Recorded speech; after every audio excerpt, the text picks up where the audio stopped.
So I'm down here, and we have welcome to the Water Tower campus for Loyola.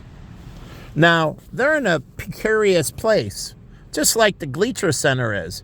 Now, DePaul, the real estate's cheaper where they are. They're on the South Michigan Avenue, far down. But Loyola is not.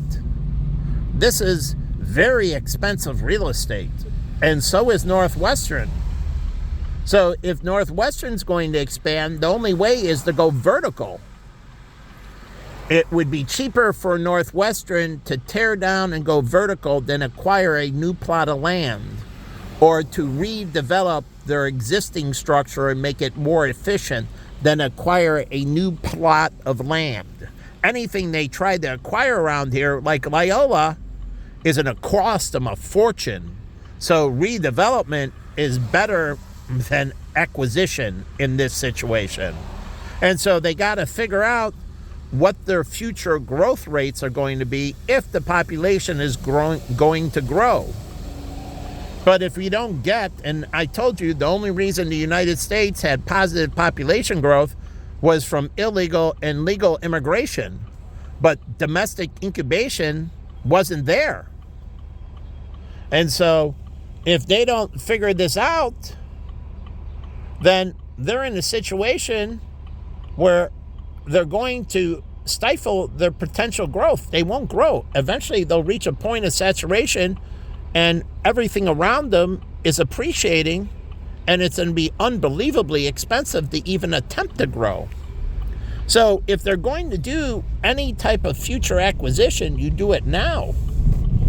And you can acquire space around you, and then you just lease it out until you're ready, and you tell them in the lease, eventually we'll be building, and so you'll only be here for, as our projection, for 5 years or 10 years, and then we'll acquire the property and you'll have to move.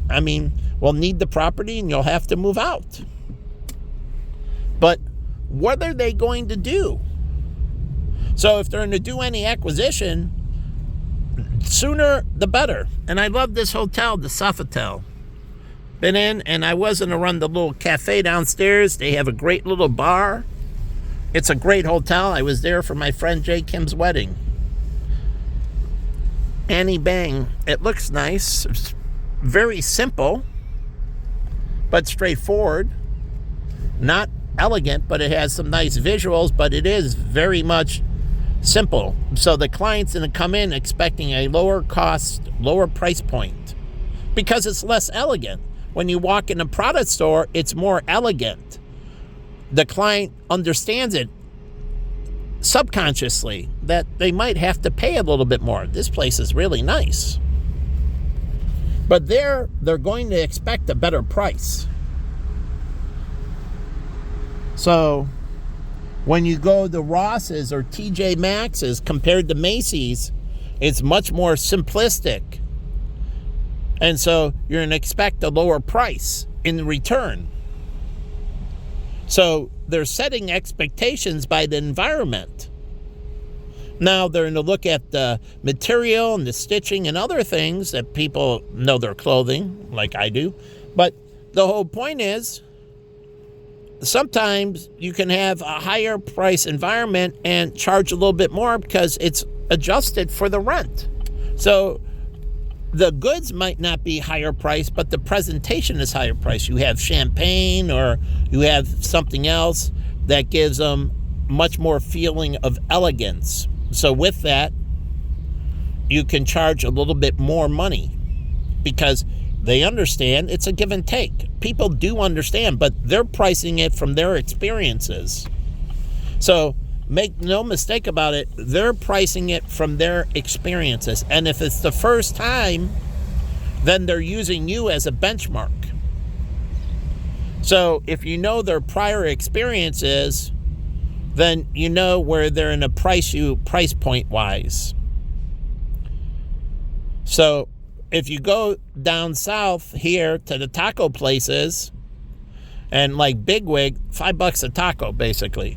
But if you go to the south side, or the west side I should say, and you get them for $1 a taco or something like that, and they have the lime and cilantro that's traditional with the onions, and you're paying like $1 a taco.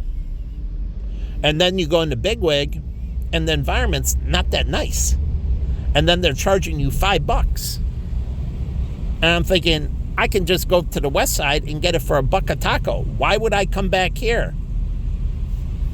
And so they're not giving me anything that makes it worth $5 a taco. And my friend Costa was right. That there's no ambiance, the music, there's nothing. Their employees aren't in uniforms, aren't dressed well. Truly, the girl at the counter, if she's not dressed nicely, I'm like, $5 a taco? You got to be kidding me. It's not worth $5 a taco. I can get the same ambiance and that for $1 a taco. And literally the same type. You didn't say we use, like Chipotle, they use only this non-dyes, growth hormone. They have their whole value proposition, just like Whole Food does, all the non-additives and so on. Four Seasons. I went here it was great. And now they have the residence next door I didn't know about, but that's cool.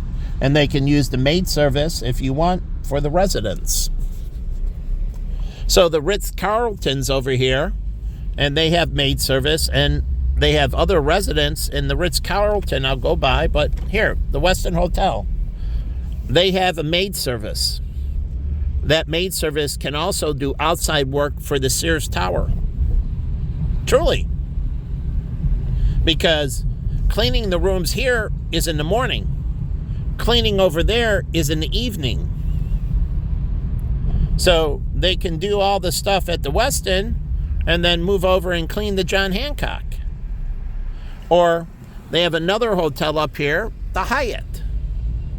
The Ritz-Carlton is in the water tower. So their staff can do that. And so they can work a second job, have an outside business that's right around them. So it's not a conflict of interest. Not a conflict of interest. They don't compete. They're not a hotel. They're not competing. So there's no worry about non-competes because they're not competing. It's totally different. So they're going to stay at the hotel still. They're cleaning commercial spaces and all that. Truly. And they're cleaning residence. So commercial and residence, and it's not conflicting with the Westin. So when they have family in, and they could say, hey, when you have family in town, the condos and that, 1-2 bedrooms and that, you need extra space right here at the Westin. They can even drop business cards and say, hey, if your family comes in town and they're staying down here, they can stay with us. The first time they stay, 10% discount. Friends and family, 10%.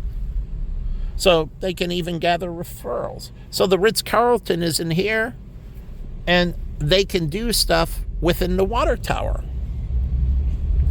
So they can do these outside business activities when they're off the clock, and this means